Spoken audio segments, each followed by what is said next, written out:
Hello बच्चों, कैसे हो आप सब। आई होप आप अपनी स्टडीज़ पर ध्यान दे रहे होंगे, अपने 10th की प्रिपरेशन को बहुत अच्छे से लेकर चल रहे होंगे और बिना हार माने आगे बढ़ते जा रहे होंगे। अब मैं लेकर आ चुका हूँ chapter number 3 metal and non metal की सीरीज़ को।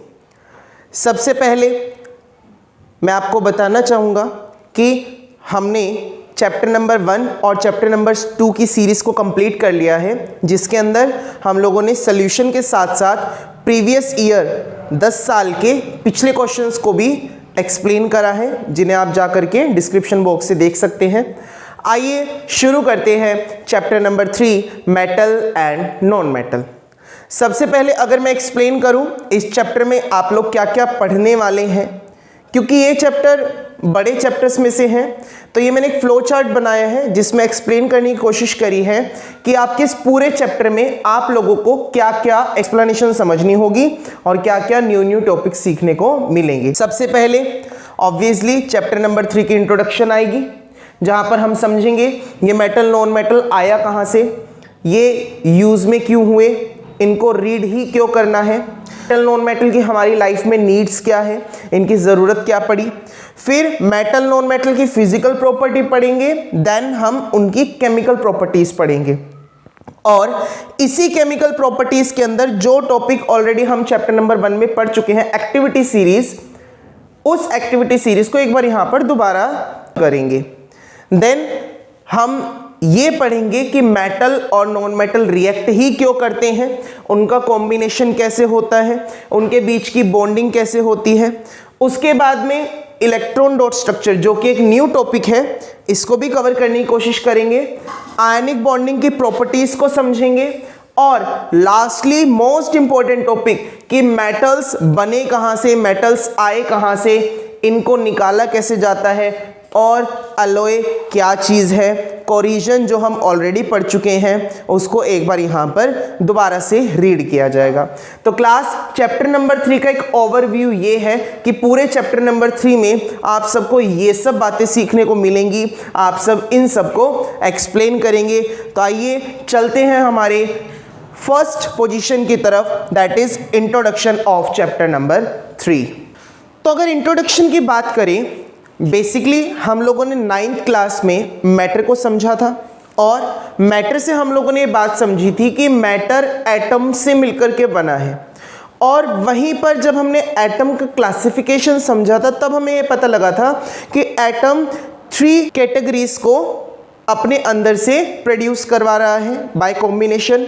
एक एलिमेंट कैटेगरी थी, एक कंपाउंड कैटेगरी थी और एक मिक्सचर कैटेगरी थी। दैट मीन्स कि एटम अपनी कॉम्बिनेशन पावर के थ्रू एलिमेंट, कंपाउंड और मिक्सचर प्रोड्यूस करवा रहा था। मिक्सचर 2 टाइप्स के थे, heterogeneous mixture, homogeneous mixture. Compound अभी अभी हमने last chapter, second chapter metal non metal और मेटलॉइड्स में पढ़ा कि कंपाउंड्स 3 कैटेगरी में डिवाइड होता है, मेटल, नॉन मेटल और मेटलॉइड। लास्टली अगर आए एलिमेंट पर, तो हमारी 10th क्लास में या हमारी केमिस्ट्री के अंदर टोटल 118 एलिमेंट्स हैं। टोटल हमारी केमिस्ट्री के अंदर जो एलिमेंट्स हैं वो 118 हैं और यही 118 एलिमेंट्स 3 कैटेगरी में डिवाइड हो जाते हैं, जिन्हें मेटल, नॉन मेटल और मेटलॉइड्स कहा जाता है। देखिए अभी आपके लिए सब कुछ न्यू है, समझ पा रहा हूं कि आप अभी बिल्कुल न्यूली इन सबको पढ़ रहे हैं। मेटल क्या होता है, नॉन मेटल क्या होता है, मेटलॉइड क्या होता है, आपको कुछ नहीं पता अभी इसके बारे में। तभी ये चैप्टर अभी डाला गया ताकि आप इन सब न्यू चीज़ों से इंट्रोड्यूस हो सको, इन सब चीज़ गो थ्रू हो सको, आपको समझ में आने लग जाए कि हमारे एलिमेंट्स है कौन कौन। आप सभी को पता है कि 10th क्लास में पहले एक 5th चैप्टर था, पीरियोडिक क्लासिफिकेशन ऑफ एलिमेंट, जो सीबीएसई के थ्रू बुक से कट करवा दिया जा चुका है, क्योंकि यही जो चैप्टर है ये 11th क्लास में दोबारा है। पर वो चैप्टर हमें एक्सप्लेन कर रहा था कि एलिमेंट्स कौन है, एलिमेंट्स के सिंबल क्या है। 9th क्लास में आपने जिनका हाइड्रोजन का सिंबल H पढ़ा है, ये सब एलिमेंट्स ही तो हैं। और इन्हीं सब एलिमेंट्स में से कुछ एलिमेंट्स मेटल हैं, कुछ एलिमेंट नॉन मेटल है और कुछ एलिमेंट मेटलॉइड्स हैं। तो अभी इंट्रोडक्शन के बाद में अब हम वन बाय वन जब समझेंगे कि मेटल दिखने में कैसा होता है, मेटल की प्रॉपर्टीज क्या है। अभी अभी फ्लो चार्ट में हमने समझा था ना कि हम फिजिकल प्रॉपर्टी और केमिकल प्रॉपर्टी दोनों समझेंगे, तो अभी आप सबको दिखने लग जाएगा मेटल कौन है, नॉन मेटल कौन है, मेटल दिखता कैसा है, नॉन मेटल कैसा दिखता है, मेटल बिहेव कैसा करता है, नॉन मेटल बिहेव कैसा करता है। तो ये सब जो प्रॉपर्टीज हैं, इनके बारे में जो प्रॉपर नॉलेज है वो हमें इस चैप्टर से मिलेगा। अब वापस आते हैं कि एलिमेंट से 118 एलिमेंट्स हमारे पास में है, जिनमें मेटल है, नॉन मेटल है, मेटलॉइड्स हैं। एलिमेंट को हमने पढ़ा था, एलिमेंट क्या है, प्योर सब्सटेंस की फॉर्म है जो ना तो बन सकती ना ही फर्दर टूट सकती है, बस उसकी खुद की कोई फिजिकल प्रॉपर्टी है, उसकी खुद की कोई केमिकल प्रॉपर्टी है, और उन्हीं के थ्रू वो 3 कैटेगरीज में डिवाइड होता है, मेटल, नॉन मेटल और मेटलॉइड्स के अंदर। मतलब जो ये टोटल 118 एलिमेंट्स हैं, ये 118 एलिमेंट्स ही 3 कैटेगरीज में डिवाइड हो करके हमें मेटल, नॉन मेटल और मेटलॉइड्स दे रहा है, जिसमें से इन 118 में से 80% तो मेटल होते हैं, 22 सिर्फ 22 नॉन मेटल होते हैं, और जो बाकी हमारे पास रेस्ट बच जाते हैं वो सब क्या है हमारे पास, मेटलॉइड्स। अगर मैं एग्जांपल दूं तो इस सिंबल को आप पहचान पा रहे हैं, सोडियम का सिंबल है, potassium, calcium, magnesium, aluminium, copper, निकल, गोल्ड, सिल्वर, ये सब क्या है, ये सब मेटल है। नॉन मेटल्स की बात करूं, chlorine, sulphur, carbon, bromine, phosphorus, ये सब क्या है, ये सब हमारे नॉन मेटल्स हैं। पर मेटलॉइड्स की अगर बात करूं तो ये बहुत थोड़े से हैं, बहुत रेयर से हैं, जैसे सिलिकॉन हो गया, जर्मेनियम हो गया, आर्सेनिक हो गया, एंटीमनी हो गया, ये सब क्या है हमारे पास में, मेटलॉइड्स। अभी आप जो पढ़ रहे हैं ये सिर्फ इसका इंट्रोडक्शन है, इंट्रोडक्शन के थ्रू हमें सिर्फ ये पता लगा है कि ये मेटल, नॉन मेटल आया कहाँ से है। जैसे चैप्टर नंबर 2 में हमें पता लगा था कि सॉल्ट, एसिड और बेस कहाँ से आया है, वो कंपाउंड से आया है, सेम ऐसे ही ये मेटल, नॉन मेटल कहाँ से आया है, एलिमेंट से आया है। तो अभी ये सिर्फ इसका इंट्रोडक्शन था, अब हम धीरे धीरे समझेंगे इनको पढ़ने की नीड क्या है, इनकी फिजिकल प्रॉपर्टीज क्या है, इनके केमिकल प्रॉपर्टीज क्या है। तो अब चलते हैं मेटल और नॉन मेटल्स की नीड पर, कि हमें इनको पढ़ने की ज़रूरत ही क्या है, इनका हमारी लाइफ में इतना इंपॉर्टेंस है ही क्यों। तो अब क्वेश्चन अराइज होता है, जैसे हमने एसिड और बेस के बारे में समझा था कि जितनी भी हमारी लाइफ में खट्टी चीज़ें इस्तेमाल हो रही हैं वो सब एसिड के अंदर कंसीडर हो रही है, जितनी भी हम सब कड़वी चीज़ें इस्तेमाल कर रहे हैं वो सब बेस के अंदर कंसीडर हो रही है। तो क्वेश्चन अराइज होता है, इन मेटल और नॉन मेटल की हमारी लाइफ में इंपॉर्टेंस ही क्या है, हमें क्यों ज़रूरत है इनको पढ़ने की, हमें क्यों ज़रूरत है इनके बारे में जानने की। तो अब इनके अगर इम्पोर्टेंस के बारे में ध्यान दें तो मेटल की अपनी इम्पोर्टेंस है, नॉन मेटल की अपनी इम्पोर्टेंस है। उन इम्पोर्टेंस को अगर हम समझेंगे तो हमें पता लगेगा कि अगर मेटल और नॉन मेटल को इस धरती से हटा दिया जाए तो ऑब्वियसली ये पूरी धरती ख़त्म हो जाएगी, क्योंकि आप सब जानते हैं कि हमारे पूरी अर्थ पे जितने भी सब्सटेंस है वो सब किसी ना किसी एलिमेंट से मिलकर ही बने हैं। जैसा अभी अभी 2 मिनट पहले हमने ये बात कही कि हमारी केमिस्ट्री के अंदर 118 एलिमेंट है, दैट मीन्स कि जितने भी हमारे पास सब्सटेंस हैं वो सब उन्हीं एलिमेंट से मिलकर के बने हैं। तो अगर वो एलिमेंट ही ख़त्म हो जाएंगे तो धरती तो अपने आप ही ख़त्म हो जाएगी। तो उन्हीं एलिमेंट्स को हमने मेटल और नॉन मेटल की कैटेगरी में बांटा है, और मेटल और नॉन मेटल की कैटेगरी में आने के बाद ही हम उनकी प्रॉपर्टीज़ को समझ रहे हैं। पर क्वेश्चन ये अराइज हो रहा है उन्हें समझना ही क्यों है, हमें पता तो लगे कि वो इम्पोर्टेंट क्यों है, हमें इस क्वेश्चन का आंसर तो मिले कि इसकी इम्पोर्टेंस एक्चुअल में क्या है। तो अब मैं आप लोगों को मेटल और नॉन मेटल दोनों की इम्पोर्टेंस को बताता हूँ कि ये हमारी लाइफ में इतने ज़्यादा इम्पोर्टेंट क्यों है। शुरू करूँ अगर मेटल से, तो जितने भी यूटेंसिल्स हम लोग अपने घर में यूज़ करते हैं, यूटेंसिल्स मीन्स उससे बर्तन, जितने भी हम घरों में बर्तन यूज़ कर रहे हैं, जितने भी हम लोग स्ट्रक्चर्स यूज़ कर रहे हैं, बर्तन को अगर मैं स्ट्रक्चर का नाम दूं, क्योंकि देखो स्ट्रक्चर तो रॉकेट की भी होती है, स्ट्रक्चर तो हमारी गाड़ी की भी होती है, स्ट्रक्चर हमारी मशीन्स की भी होती है, बस हम उसको खाने में यूज़ कर रहे हैं तो इसलिए हमें क्या लग रहा है कि वो बर्तन है। मतलब कहने का मीन्स कि जितने भी स्ट्रक्चरल स्ट्रॉन्ग स्ट्रक्चर जितने भी तैयार हो रहे हैं वो सब मेटल से होते हैं। सेकेंड यूज़ पे बात करें तो कंस्ट्रक्शन, जितनी भी बिल्डिंग्स हैं, जितनी भी हमारे ब्रिज हैं, ये सब के सब मेटल से मिलकर बने होते हैं। मतलब जितने भी आप लोग मकान देख रहे हैं, जितने भी आप लोग बड़े बड़े शोरूम्स देख रहे हैं, जितने भी आप लोग ये मॉल्स देख रहे हैं, या कोई भी आप इंफ्रास्ट्रक्चर देख रहे हैं, वो सब के सब आप लोगों के मेटल से मिलकर बने हैं। और जितने भी हमारे मोड ऑफ ट्रांसपोर्ट है, ऑटो रिक्शा हो गई, स्कूटर हो गई, बाइक हो गई, एरोप्लेन, शिप, ट्रेन, जितने भी मोड ऑफ ट्रांसपोर्ट, इधर से उधर जाने वाले जितने भी वाहन हैं, वो सब के सब भी किससे बने हुए हैं? मेटल से मिलकर बने हुए हैं। अब जितने भी कॉइन्स हैं, यहाँ पे कॉइन का मतलब क्या हो गया? छोटी चीजें, छोटे औजार। जितने भी मशीनों के छोटे छोटे पार्ट हैं या जितने भी कॉइन्स हैं, वो सब भी किससे मिलकर बने हैं? मेटल से मिलकर बने हैं। मान लीजिए आप जो ये फ़ोन चला रहे हैं, इसके फ़ोन के अंदर भी तो छोटे छोटे इंस्ट्रूमेंट्स लगे हुए हैं ना, वो सब भी किससे मिलकर बने हैं? मेटल से मिलकर बने हैं। तो ऑब्वियस सी बात है, अगर इन मेटल को हटा दिया जाए तो ध्यान रखिएगा, जिस पसंदीदा व्यक्ति को आप कॉल करने वाले हैं, वो पसंदीदा कॉल नहीं लगेगा फिर। तो मेटल की इंपॉर्टेंस पे ही अगर ध्यान दें तो डेकोरेशन की जितने भी इंस्ट्रूमेंट्स हैं वो सब के सब हमारे मेटल से मिलकर बनते हैं। डेकोरेशन पे यहाँ पे मीन्स क्या है? जितना भी ज्वेलरी है गोल्ड और सिल्वर से मिलकर बनता है। गोल्ड, सिल्वर, प्लेटिनियम, इन सब से मिलकर ही, आपके डायमंड से मिलकर ही आप सबके ज्वेलरी इंस्ट्रूमेंट्स बनते हैं। हाँ, डायमंड नॉन मेटल है, पर बाकी सब की बात करें तो गोल्ड और सिल्वर तो अपने आप में मेटल है ना, तो मेटल से मिलकर ही आपकी ज्वेलरी तैयार होती है। फिर जितनी भी मशीन्स हैं, आप जितनी भी मशीन्स देख रहे हैं, वो सब भी मेटल से ही मिलकर बनता है।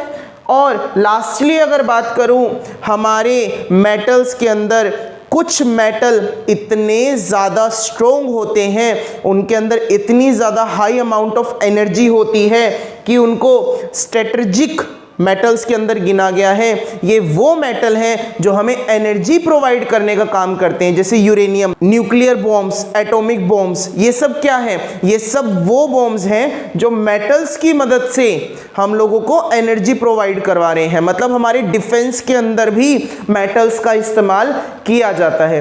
तो ये सब तो था मेटल्स का इंपॉर्टेंस। इससे आपको क्या लग रहा होगा? अरे कोई बात नहीं, मेटल नहीं होगा तो चल जाएगा। पहले क्या घर मकान नहीं होते थे? पहले भी तो लक्कड़ से मकान बना करते थे, झोपड़ियाँ हुआ करती थी पहले भी। क्या पहले खाना नहीं हुआ करता था? हुआ करता था। तो मेटल्स नहीं होंगे तो काम चल जाएगा, कोई बात नहीं। अब ज़रा एक मिनट नॉन मेटल पर नज़र मारिए, फिर आपकी ये जो थिंकिंग है ये चेंज हो जाएगी। सबसे पहली नॉन मेटल की अगर बात करूँ, मोस्ट इंपॉर्टेंट नॉन मेटल की अगर बात करूँ तो कौन है वो? कार्बन। अगर मैं इस धरती से सिर्फ कार्बन को हटा दूं तो आपकी आधी दुनिया समाप्त हो जाएगी। यस, मैं जो ये लाइन बोल रहा हूं ये बहुत ज़्यादा विश्वास से कह रहा हूं। क्यों? अब ज़रा प्रूफ करके दिखाता हूं। आप सबके जितने भी न्यूट्रिएंट्स हैं, प्रोटीन, विटामिन, कार्बोहाइड्रेट्स, फैट्स, इसके अलावा जितने भी आपके ग्रेन्स हैं, खाने वाले ऑर्गेनिक सब्सटेंस, जितने भी आपकी सब्जियां हैं, ये सब की सब खत्म हो जाएंगी अगर कार्बन खत्म हो गया। आप सब ने देखा है जब भी खाना फूकता है तो ब्लैक कलर में कन्वर्ट होता है वो खाना। क्या कभी खाना फूकने के बाद में, खाना जलने के बाद में आपका सब्सटेंस का कलर ब्लैक के सिवा कुछ और आया? नहीं, कभी नहीं आएगा। क्यों? क्योंकि आपके हर खाने वाली वस्तु के अंदर कार्बन होता ही होता है, और इतना ज़्यादा हाई अमाउंट में कार्बन होता है, क्योंकि इतना ज़्यादा हाई अमाउंट में कार्बन होता है कि अगर सिर्फ खाने के अंदर से कार्बन को गायब कर दिया जाए तो आपका वो खाना शायद वेस्ट कहलाया जा सकता है, क्योंकि कार्बन ही हाइड्रोजन के साथ मिल करके ऐसा बॉन्ड फॉर्मेट करता है कि आपके सारे न्यूट्रिएंट्स वहाँ से कंप्लीटली फॉर्म्ड हो जाते हैं। तो कार्बन इतना ज़्यादा इम्पोर्टेंट है कि बिना कार्बन के आपके खाने वाली कोई भी चीज़ तैयार हो ही नहीं सकती। आपकी धरती से कोई भी चीज़ बिना कार्बन के उग ही नहीं सकती। नेक्स्ट आता है हाइड्रोजन, जो खुद एक नॉन मेटल है। और हाइड्रोजन कार्बन की मदद करता है न्यूट्रिएंट्स तैयार करने में। हाइड्रोजन कार्बन के साथ मिल करके ग्लूकोज तैयार कर लेता है, स्टार्च तैयार कर लेता है, कार्बोहाइड्रेट्स तैयार कर लेता है, प्रोटीन तैयार कर लेता है, विटामिन तैयार कर लेता है डिफरेंट। तो ये हाइड्रोजन जो है, हाइड्रोजन कार्बन की मदद करता है हमारे फूड को कंप्लीट करने में। तो मैं एक सेकंड के लिए अगर मैं दोबारा नॉन मेटल पे आऊं तो आपको दिख रहा है कि धरती को जितना भी बाहर का इंफ्रास्ट्रक्चर है वो सब, तो ह्यूमन का जितना भी बाहर का इंफ्रास्ट्रक्चर है वो सारा मेटल कंप्लीट कर गया। मेटल क्या कर रहा है? मेटल बाहर के स्ट्रक्चर को, फिजिकल एनवायरनमेंट को कंप्लीट करने में मदद कर रहा है। पर अगर इंटरनल एनवायरनमेंट की बात करूं तो नॉन मेटल उसमें मदद कर रही है। अब ऐसी नॉन मेटल आपको बताने वाला हूं जिसको सुनने के बाद आप कह दोगे कि हाँ, ये नॉन मेटल अगर नहीं रही तो पूरी दुनिया के इंसान और जानवर तो जरूर खत्म हो जाएंगे, या शायद पेड़ भी खत्म हो जाए। ऑक्सीजन भी एक नॉन मेटल है। ऑक्सीजन नॉन मेटल है। अब मुझे बताने की तो ज़रूरत नहीं है ऑक्सीजन कितनी ज़्यादा एसेंशियल है हम सब के लिए, हमारे मेटाबॉलिज्म के लिए। हमारी लाइफ सोर्स जो ऑक्सीजन है वो कितनी ज़्यादा इम्पोर्टेंट है। अगर वही गायब हो गई तो शायद 10 मिनट भी कोई व्यक्ति जिंदा नहीं रह पाएगा। तो मेटल और नॉन मेटल दोनों ही बहुत बहुत बहुत ज़्यादा इम्पोर्टेंस का रोल प्ले कर रहे हैं हमारी लाइफ को चलाने में। हम लोग रोज, आपकी दिनचर्या की बात करूं, आप सुबह सुबह उठे, जिस बेड पर लेटे हुए हैं वो लकड़ से मिलकर बना है। लकड़ भी तो न्यूट्रिएंट्स खींचकर ही पेड़ बनी होगी और उस पेड़ से वो बेड तैयार हुआ। जिस चद्दर को आपने फैब्रिक को, फाइबर को ओढ़ रखा है, वो फाइबर भी तो किसी न्यूट्रिएंट से मिलकर ही बना होगा। आप सबने सुना है कैटरपिलर से जो हमारे कुकून्स निकला करते थे, कुकून से जो हमारा सिल्क निकला करता था, वो भी प्रोटीन लिंकेज थी उनकी। सेम ऐसे ही कॉटन और जूट है, वो भी तो धरती से ही बना है। धरती में अगर न्यूट्रिएंट्स ही होंगे तो कॉटन जूट कैसे बन जाएगा? मतलब आपने जो चद्दर ओढ़ी हुई है वो भी किसी मेटल या नॉन मेटल की ही है। अब आप बेड से उतरने के लिए स्लीपर्स पहन रहे हैं, वो स्लीपर भी तो किसी नॉन मेटल से मिलकर के बना होगा। फिर उसके बाद में आप लोग ब्रश करने के लिए उठे, वो पेस्ट भी तो किसी मेटल या नॉन मेटल के कॉम्बिनेशन से मिलकर ही बनी होगी। वो ब्रश भी तो किसी मेटल नॉन मेटल से ही मिलकर बना होगा। जो आप अब ब्रेकफास्ट करने के लिए जो खाना खाने वाले हो, वो खाना भी तो किसी मेटल या नॉन मेटल से मिलकर बना होगा। मतलब पूरी जो दिनचर्या है, उस पूरी दिनचर्या के अंदर मेटल और नॉन मेटल दोनों ही मोस्ट इंपॉर्टेंट रोल प्ले करते हैं। दैट मीन्स जो हमारे मन में क्वेश्चन अराइज हो रहा था कि हमें मेटल और नॉन मेटल को पढ़ने की नीड ही क्या है, वो क्वेश्चन यहां से क्लियर होता है कि मेटल और नॉन मेटल में इतनी ज्यादा विशेषताएं हैं कि इनकी विशेषताएं को समझना पड़ेगा, इनकी प्रॉपर्टीज को समझना पड़ेगा। इनकी प्रॉपर्टीज को जानकर ही हम पता लगा पाएंगे कि हमारी धरती पे कौन मेटल की फॉर्म में एग्जिस्ट करता है, कौन नॉन मेटल की फॉर्म में एग्जिस्ट करता है। अब वापस कंटिन्यू करें नॉन मेटल पे। तो नाइट्रोजन आपको दिखने में लगता होगा कि हमारे जो एयर है उसके अंदर नाइट्रोजन बहुत ज़्यादा 70% के अराउंड घूमती है नाइट्रोजन। तो लोग ये समझते होंगे कि नाइट्रोजन हमारे एटमॉस्फेयर में बहुत ज़्यादा अमाउंट में है, इसकी क्या नीड है, ये तो यूं ही फालतू पड़ी होगी। पर मैं आपको बताऊं, अगर नाइट्रोजन को हटा दिया जाए तो दो सबसे बड़े नुकसान होंगे हम सबको। पहला क्या, हम प्रोटीन खो देंगे, क्योंकि नाइट्रोजन की मदद से ही हमारा प्रोटीन तैयार होता है। नाइट्रोजन गैस से लिक्विड में कन्वर्ट होता है और हमारी सॉइल के अंदर ऐसे बैक्टीरियाज होते हैं जो उस गैस को लिक्विड में कन्वर्ट करके और उसको लिक्विड फॉर्म में रूट्स में छोड़ देते हैं। अब रूट्स उसको एब्जॉर्ब करके प्रोटीन बनाती है। तो अगर नाइट्रोजन को हटा दीजिए तो सबसे पहला नुकसान क्या हो गया, प्रोटीन खत्म हो गया। और सेकंड सबसे बड़ा नुकसान क्या हो गया, ये नाइट्रोजन अगर धरती से हटा दी जाए तो आपकी हवा में आग लगने के चांसेस बहुत ज़्यादा बढ़ जाते हैं। क्योंकि आप सबको पता है नाइट्रोजन गैस जो है बेसिकली हमारी कंबशन को हेल्प नहीं करती, हमारे जलने वाली प्रॉपर्टी को हेल्प नहीं करती। करती। ऐसा क्यों? क्योंकि हमारी एटमॉस्फेयर के अंदर आप सबको पता है ऑक्सीजन प्रेजेंट है। तो क्या कभी आपने सोचा कि हवा में आग क्यों नहीं लग जाती? उसका रीज़न यही है, हवा में नाइट्रोजन गैस बहुत ज़्यादा अमाउंट में है। बहुत ज़्यादा अमाउंट में होने की वजह से नाइट्रोजन गैस ऑक्सीजन को आग लगने से बचाती है। अदरवाइज अचानक से पूरी धरती पे आसपास सिर्फ आग ही लगती दिखेगी आपको। क्यों? क्योंकि हवा की जो आग है वो जलना शुरू कर देगी। हवा की जो ऑक्सीजन है वो जलना शुरू कर देगी। उस ऑक्सीजन को जलने से बचाने के लिए हमारी नाइट्रोजन हमारी हेल्प करती है। तो नाइट्रोजन इतना ज़्यादा इंपॉर्टेंट रोल प्ले करती है जितना कि ऑक्सीजन। अगर नाइट्रोजन ना हो तो ऑक्सीजन ऑटोमेटिकली ख़त्म हो जाएगी, और ऑक्सीजन ऑटोमेटिकली ख़त्म हुई तो हम सब भी ख़त्म हो जाएंगे। आते हैं सल्फ़र भी हमारी नॉन मेटल हो करके एक बहुत ज़्यादा इंपॉर्टेंट रोल प्ले करती है, जैसे हेयर ग्रोथ हो गई। उसके अलावा हमारी अनियन और गार्लिक्स के अंदर जो इम्पोर्टेंट न्यूट्रिएंट्स हैं वो भी सल्फ़र की वजह से ही होते हैं। मीन्स जितने भी हमारे नाक में चुभने वाली स्मेल्स होती हैं उन सब के अंदर सल्फ़र प्रेजेंट होता है, और वो बेसिकली न्यूट्रिएंट की फॉर्म में हमें हेल्प करती है। तो ये हमारी कुछ इंपॉर्टेंस है मेटल और नॉन मेटल की। ये सारी इंपॉर्टेंस नहीं है, हम मेटल और नॉन मेटल को इतने से में कंप्लीट नहीं कर सकते।